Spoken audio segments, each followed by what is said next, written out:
Hi, everyone. I wanted to take a moment to show you how to use our collaborative annotation tool, Hypothesis.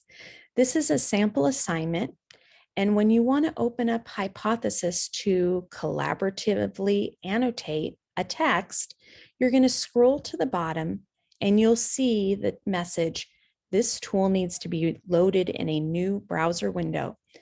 Click on the gray rectangle and the text will pop open. What's wonderful about Hypothesis is there is help to get started. You can create an annotation, you can create your own personal highlights, and you can reply to an annotation.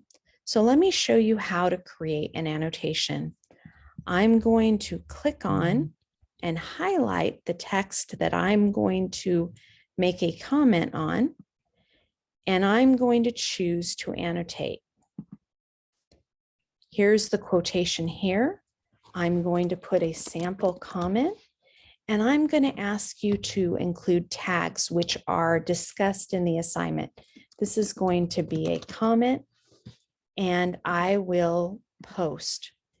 When you see my comment here, everyone can see this comment, and they can choose to reply to the comment and make another sample question maybe about my comment. Maybe someone doesn't understand my comment.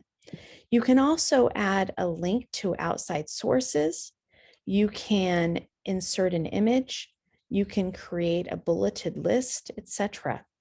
And then you can post. If you want to edit or delete your posts, it's very easy. You can click on the pencil here to edit, or you can decide to just delete. And since these comments aren't that valuable, I'm going to delete my post. And that's all you need to do.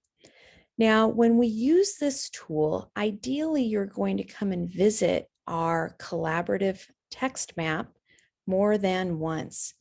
Once you open it up in the assignment, you're going to notice that it says at the bottom that this tool was successfully loaded in a new browser window. You need to reload the page to access it again. So every time you need to re-access it, all you need to do is to click on the reload button. It reloads our assignment, and you can click to open up the annotated text again. That's it. It's very easy to do. And what will happen is I'll be able to see all your annotations when I take a look and grade your work. Thank you so much.